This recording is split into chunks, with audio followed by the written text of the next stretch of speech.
मला सांगितलं वाटते.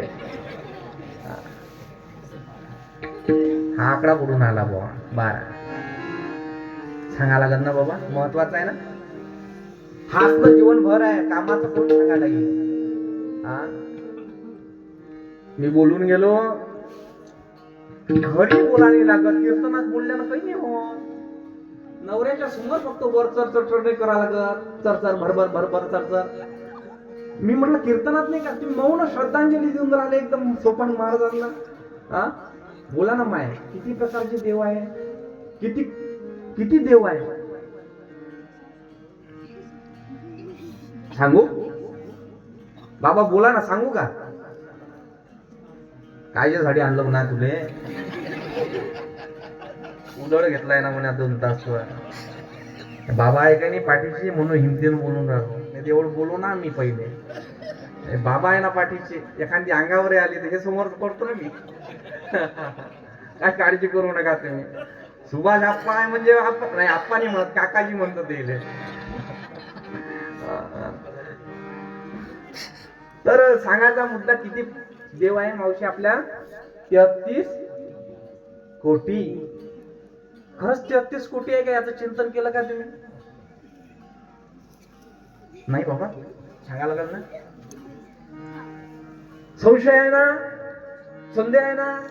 पहिला तर हा संशय आहे की देव आहे किंवा नाही. जगाच्या पृथ्वीवर देव आहे की नाही, हा संशय आहे लोकांना, संदेह आहे. संत आहे की नाही आहे, संभा बाबा खरंच आपल्या याच्यात आहे की नाही आहे, संशय आहे ना लोकांना अजूनही. काही काही लोक अजूनही गजानन महाराजांना काय वेळाच म्हणते की नाही बाबा?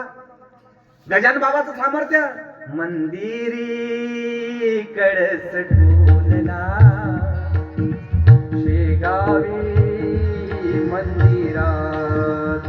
बोला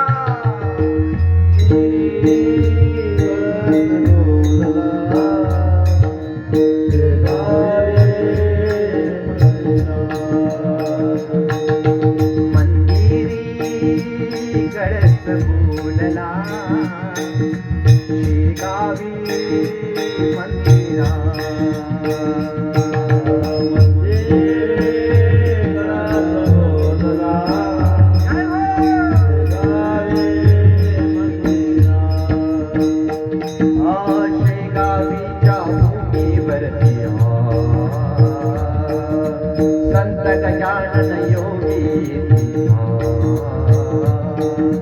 शेगावीच्या भूमीवर संत गजानन योगी समाधीचे ऋषी पंचमीला चढवडला गावारा.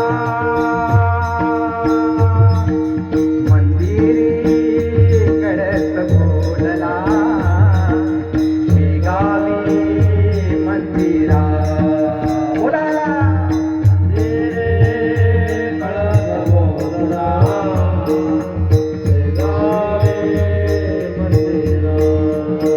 सद्गुरु गजानन महाराज की जय.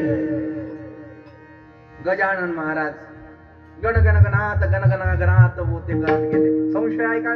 बरेच लोकांनी मध्ये पुस्तकही निघाले होते, वेडा संत म्हणून, असं एक पुस्तक आलं होतं मार्केटला. देव आहेत यातही संशय लोकांना आहेत, संत आहेत यातही संशय आहेत. संत एक प्रकारचा नाही माय बाप, लक्ष द्या माझ्याकडे. संतांचे 4 प्रकार सांगितले शास्त्रामध्ये. भक्ती प्रकरणातील संत, ज्ञान प्रकरणातील संत, वैराग्य प्रकरणातील संत, प्रेम प्रकरणातील संत. आधी देवाचं पाहून घेऊ आपण. देव किती प्रकारचे? आताच तू बोललो बाबा, तुम्हाला हो चुपचाप राहणार, गडबड काय करत. किती प्रकारचे बाबा? 33 कोटी. तसं नाही, ते संस्कृत मध्ये कोटीचा अर्थ होते मायबाप प्रकार. 33 प्रकारचे देव आहे. काही वरुणाला देण्यात आल्या, काही अग्नीला देण्यात आल्या, काही वसूंना देण्यात आलं, काही रुद्रांना देण्यात आल्या. देवाचे प्रकार 33 प्रकारचे देव. एवढं सांगण्यात वेळ नाही आपल्याला, अभंग आपल्याकडे बाकी आहे. पाहता पाहता 1 तास झालाय, 10 वाजले. किती वाजेपर्यंत चालू द्यायचं? मला दिला 10:30 पर्यंत राहील. बरोबर आहे? 10:30 पर्यंत चालू द्या म्हणे महाराज. बरोबर आहे ना, 10:30 पर्यंत चालू देऊ ना. ओ पिंट्याची माय झोपली की काय बाबा. 33 प्रकारचे देव. आधी ते भक्तीपर संत, संत प्रेम प्रकरणातील संत, ज्ञान प्रकरणातील संत आणि वैराग्य प्रकरणातील संत. प्रतिकात्मक स्वरूपाची एक वास्तू निर्माण केली मायबाप. त्या वास्तूचा पाया कोणी खोदला असेल तर संत श्री शिरोमणी ज्ञानेश्वर महाराजांनी. त्या आवाराला, त्या जागेला जेव्हा पाया खोदण्यात आला, त्या आवाराला गुंफणं घातलं, कंपाऊंड घेतलं. ते कंपाऊंड घालण्याचं कार्य केलं असेल तर नामदेव महाराजांनी. त्या मंदिराचं बांधकाम पूर्ण झाल्यानंतर त्याचे स्तंभ तयार झाले. ते स्तंभ कोण तयार केले असेल तर समर्थ सद्गुरु श्री दात बाबांनी. आणि मंदिराचं पूर्ण बांधकाम झाल्यानंतर कळस झाले कोण? जगद्गुरु तुकाराम महाराज. आणि तुकाराम महाराज कळसच झाले नाही तर कळस झाल्यानंतर त्या कळसाच्या बाजूला ध्वजही पाहिजे. ते पण ध्वज लावणारा म्हणजे समर्थ सद्गुरु निळकंठ सूर्यवंशी म्हणजेच निळोबाराय. ठल विठ्ठल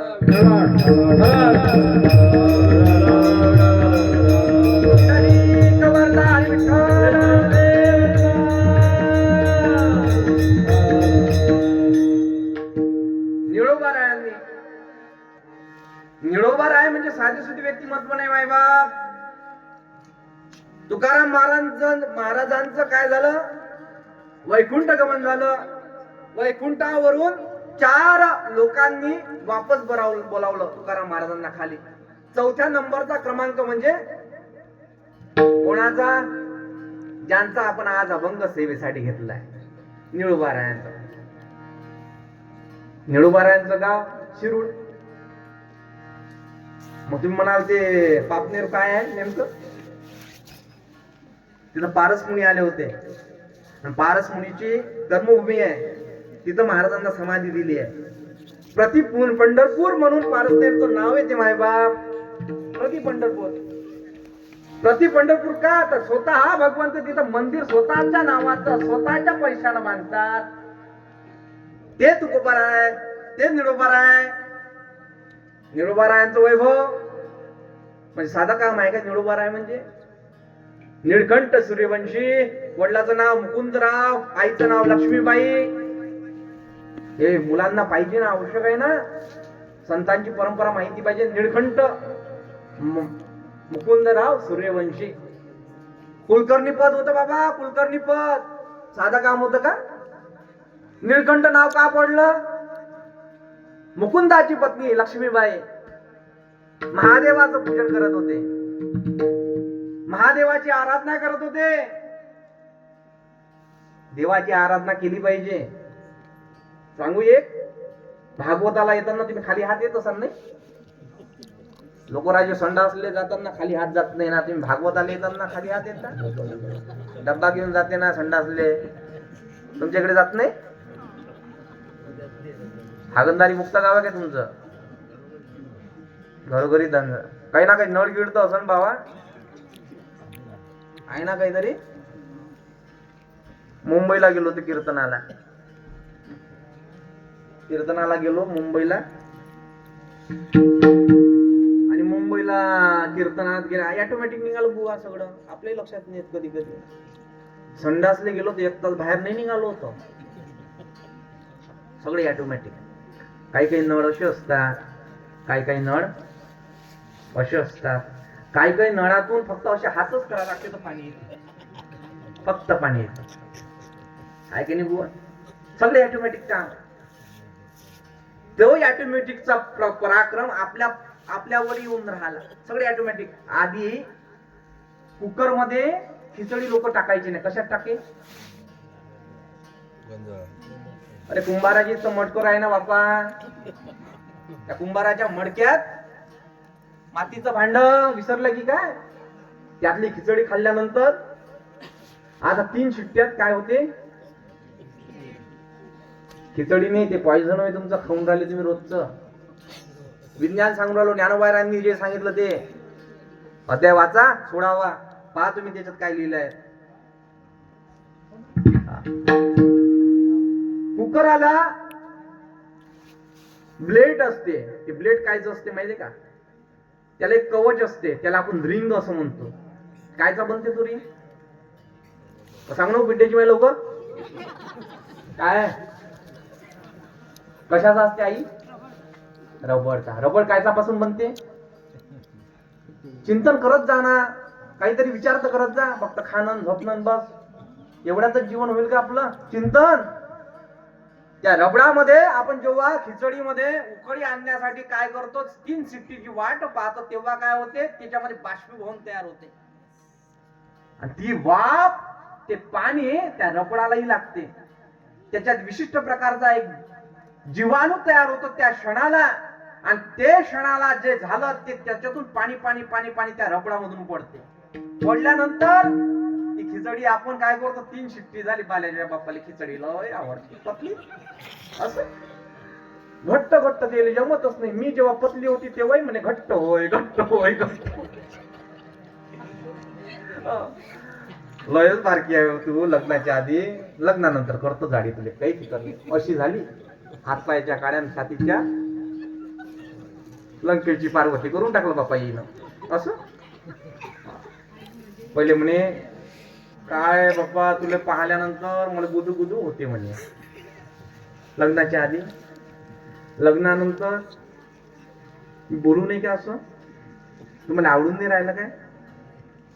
मी कीर्तन बंद करू काय? तुम्ही बोलून कोण नाही राहिलं माझ्यासोबत? तुम्हाला फक्त घरीच सांगितलं, फक्त घरी बोलू नका म्हणून तुम्ही ते शेवट सांगतो पांडेजी महाराज.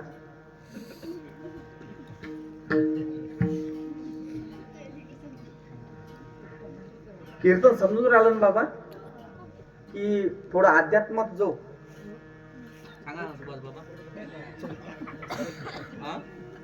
असंच पाहिजे ना?